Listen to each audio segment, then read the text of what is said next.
You have a lot of free time. You can either waste this free time or pick up new hobbies that are productive, will make you more attractive, more confident, and make you some money. That's why I made a list of the 12 best hobbies you should learn in 2026, from physical hobbies to mental hobbies to creative hobbies and finally financial hobbies. Make sure to like and subscribe for more videos like this to help you out, and let's start with the physical hobby. Number 1, calisthenics. Listen, if you know me, you know calisthenics is my bread and butter. It's what got me into fitness. It's what got me into content creation. That's the videos I used to always make, calisthenics workout videos. If you don't know what calisthenics is, it's essentially mastering your body weight, working out without equipment, doing things such as handstands and muscle ups. The reason calisthenics is very effective, contrary to weightlifting for example, is because you learn to master your own body weight. You become versatile, you become athletic, and you build the peak physique. And the best part about it, you don't need any gym or any equipment. You can literally learn calisthenics in your bedroom. And it also just looks sick. You're gonna be able to do something that nobody else can do. If you're with your friends and you do a handstand, people are going to be mind blown. If you want to learn how to start calisthenics, it's actually my most viewed video on YouTube, how to start calisthenics as a beginner at home. The second hobby under physical is martial arts. Also something I've been doing since I was about 10 years old. I grew up doing karate, then I switched over to kickboxing. Now I just train martial arts on the back. Here's a picture of little me earning my brown belt in karate. The thing about martial arts that I love is that you're getting 2 in 1. You're getting an amazing workout, burning a bunch of calories and getting in very good shape, but you're also learning a very valuable skill, which is self-defense. So if it ever comes to it where you have to protect yourself or somebody you love, you're able to do so. And there's so many different types of martial arts you can get into. That can be striking martial arts such as boxing, kickboxing, Muay Thai, Taekwondo, karate, or it can be more wrestling type martial arts such as Brazilian Jiu-Jitsu, Judo. And to learn martial arts, you can either sign up for a class, go there for a free week trial and then pay and do it if you want to, or you can simply watch YouTube tutorials, do some shadow boxing in your room, find a gym that has a punching bag or invest and buy yourself one. Again, watch YouTube tutorials and do your workouts on the punching bag. Get some friends involved as well. You guys can get some sparring gear, train together. I believe that every man should have at least some basic knowledge in martial arts. The third hobby, cold exposure. If you watch my channel, I know you want to become more confident, improve yourself, strengthen your mental resilience. Now, I'm not telling you to jump straight into it, get a cold plunge and just go into it. You can progressively work your way up. So next time you take a shower, at the last 10 seconds of your shower, grab that knob and put it all the way cold. Do that for a couple times and eventually you can take a half cold shower, then a full cold shower. Then you can start doing full cold plunges where you're completely submerging your body under cold water for 3 minutes. But the whole point of it is that it challenges yourself physically and mentally. It also has a bunch of benefits such as reduced inflammation and increased recovery after your workout, and it naturally increases your dopamine and your alertness. And I'm telling you, if you want to be more productive during your day, start your day with a cold shower. You're literally starting your day with the hardest challenge. After that, everything becomes easy. Now getting into the mental hobbies, number 4 is reading and watching podcasts. Here's why I say this. What you input throughout the day is very important. It's what shapes yourself, what you know, your mindset. And I don't know about you, I don't know your screen time, but I bet that you consume a lot of mindless random content. You scroll on TikTok or you watch things strictly for entertainment, but simply making that switch of, instead of inputting content simply for entertainment purposes, you're starting to input content for educational, to learn about something you're interested in or something you want to start. For example, when I was starting content creation, I would watch endless podcasts on content creation. Podcasts with some of the YouTubers I look up to, how they grew their channels, how they optimized their content, and it taught me a lot and it made me reapply what I learned into my content to be able to grow my own channel. Same thing goes with books. Something you're interested in, intrigued in, something you want to work toward. Go to the bookstore, grab yourself a book, and every single day read a chapter of that book. By simply listening to an hour, 2-hour long podcast of a conversation or reading a book, it expands your perspective. It's very good to be able to listen to different opinions, learn new things, and basically just replace mindless scrolling with curiosity-based learning. Hobby number 5, mindful walking. Hear me out. Again, we spend a lot of our free time simply on this device, scrolling mindlessly or inputting content that doesn't really benefit us. One thing we neglect is being present with our own thoughts, reflecting, and escaping this constant need for entertainment. So here's what I want you to do. Simply walk out your door, leave your phone, you don't need it. Go on a walk and think about whatever it is that's on your mind. Think with yourself, discuss with yourself, what do you want to achieve, what are you grateful for that you've achieved so far, and treat it like a video game. You see a bench, do some push-ups. You see monkey bars, do some pull-ups. It's simply the act of being present. It's kind of like a meditation because you're not being distracted or escaping from reality. You're getting your steps in, you're with your thoughts, you're thinking with yourself. So it strengthens your self-awareness, but also allows you to get your steps in. So if you want to get in shape, if you want to lose fat, getting your steps in is a great cardio to do so. So again, killing two birds with one stone. The sixth hobby and the third under mental is AI conversation. As much as I tell you to get away from this thing, you have something on this phone, AI, ChatGPT, OpenAI, that knows literally everything, and you can have a straight conversation with it. You should take advantage of that. So spend 30 minutes a day talking to AI about a topic you're interested in or a topic you want to learn about. And you can do this while you're walking as well. For example, ChatGPT, I go right here and I would say,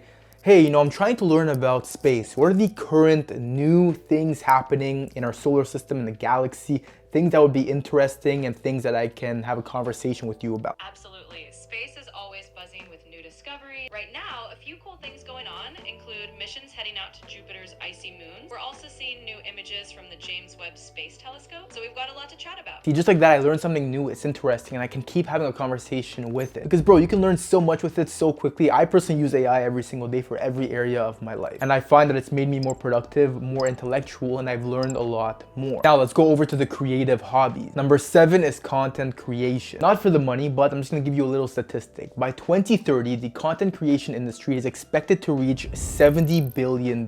Just to say that it is an industry that is growing very rapidly. And there's two sides of it. You can either be on the consumer side, the person constantly watching content, or the creator side, the person creating the content. Again, it's something that's accessible to everybody. You have this device with a camera. You can record yourself talking about anything and post it on TikTok, on Instagram, on YouTube. It can be something you learned, something you're interested in. It can be a funny skit video that you're enjoying to make. The main thing preventing you from doing that is, yes, you need to get over the fear of judgment from your friends seeing you making these videos, which let me tell you, people don't really care anyways. You need to realize it also improves skills such as speaking, your articulation, your editing skills, your storytelling skills. If you take content creation seriously, the whole idea of it is you need to know how to captivate an audience. How do I intrigue the viewer from the beginning? How do I retain them throughout the whole video? And because it's so widely used, there's so many eyes on content creation on social media, you don't have to copy and paste what other people are doing. You can make videos about literally anything you're interested in. You can pair this up with another hobby. If you started to make puzzles, if you enjoy going on walks, you can document yourself talking about what's on your mind. Literally making content about anything, posting it. And who knows, you might reach an audience, and at the same time, eventually you might earn an income from your phone. The 8th hobby on this list and the second under creative is cooking. You want to satisfy your palate and not eat the same thing every day. You got to get creative with cooking. Sometimes in the morning I will make just eggs. Sometimes I'll make avocado toast. Sometimes I'll make avocado toast with eggs. Sometimes I'll make avocado toast with smoked salmon on it. I switch it up. I get creative and I try to hit my protein and keep it healthy. And that's the other point to it. If you want to get in better shape, whether you want to build muscle or lose fat, learning to cook because your diet is 80% of your results is a huge benefit. And I mean, bro, it's a fun process. You learn to make something, but then you get an end result and a reward that you get to eat. If you messed up, well, it'll be a shit result. And if you do really good, then you'll have a great reward. And you can watch YouTube tutorials on a recipe you want to make or ask AI. It will help you cook whatever you want. It's a great balance between creativity and self-care. The 9th hobby and the third under creative before we get to the financial side is DIY project. Getting creative and building things that are useful or that look cool. Like bro, I've been decking out my room because I spend a lot of time here. My bed is here, my office is here. So I want this space to be functional but also look cool. So I've built shelves right here. I put plants on the shelves. I've added lights around. I've optimized my desk in a place where it can stand up and I can walk underneath it while I do work. I've gotten some cool paintings on the walls. Just getting creative with your space, going to IKEA, picking up what you need, building things, making it look cool, or again, making something useful. And when you're building something yourself, it doesn't cost that much money because you get the materials and you make it yourself. And then you get a cool result from it. You get creative, you build it, and then you get a final product. You can even take things that are old, that you don't use anything, that have been collecting dust, and transform it or find a new use for it. Now getting into the financial hobbies. Number 10, investing and personal finance. If you want to build wealth over time, you need to learn how to make your money work for you. Now you might say, Pierre, I don't have that much money to invest with. That's completely fine. You don't need to invest your money right now. However, you should be learning and informing yourself on how to invest. How is the US market currently working compared to international market? How is cryptocurrency doing? How's the real estate market doing? And if you have some money, let's say every single month you have an extra $100 that you can invest with. Great, so Now, based on your research, based on what you think is the most effective, you can take this $100 every month and put it into an index fund, the S&P 500, because it's one of those hobbies that if you start investing right now, your 10-year self in the future will be extremely grateful you did. Hobby number 11, buying and selling unwanted items. If you've watched my channel for some time, you know I've talked about this many times. And that's because you have unwanted items around your room, around your space, collecting dust that you never use. You can put on Facebook Marketplace right now and exchange it for cash. An old laptop, chair, table, cupboard, whatever it is. You can even take this one step further and buy and sell items. Go on Facebook Marketplace, find some good deals, negotiate, bargain, go meet up with them, buy this thing. You can fix it up, or if you got it for a good deal, relist it on Facebook Marketplace and sell it for more. It's a great stepping stone for the flipping business. Let's say one day you want to get into real estate. Well, it's the same concept but on a way bigger scale. You buy properties for a good deal, you fix them up, you hold them, and you sell them for more later. Now, the final hobby on this list, number 12, also on Facebook Marketplace, is offering local services. I thought about this because literally 2 days ago, I had a guy from Facebook Marketplace come to my house and change my winter tires, take out my summer tires and put on my winter tires. And I was like, damn, that's a pretty good business model. You have a service, you have a skill that you know how to do, and you simply market that on Facebook Marketplace. People contact you, they want your service, you come to them, you offer it to them, and they pay you. Now, this can be garage cleaning, gutter cleaning, any mechanical work on cars on the go. It's getting cold now, we just got our first snowfall. This can be snow cleaning, shoveling driveways, whatever, bro. Is there a cool skill that you know how to do or you're willing to learn? If so, put that as a listing on Facebook Marketplace. You'll be surprised how many people contact you and how much money you can actually make. It'll keep you busy and it'll be a great hobby. Love you guys. Make sure to like and subscribe for more videos like this.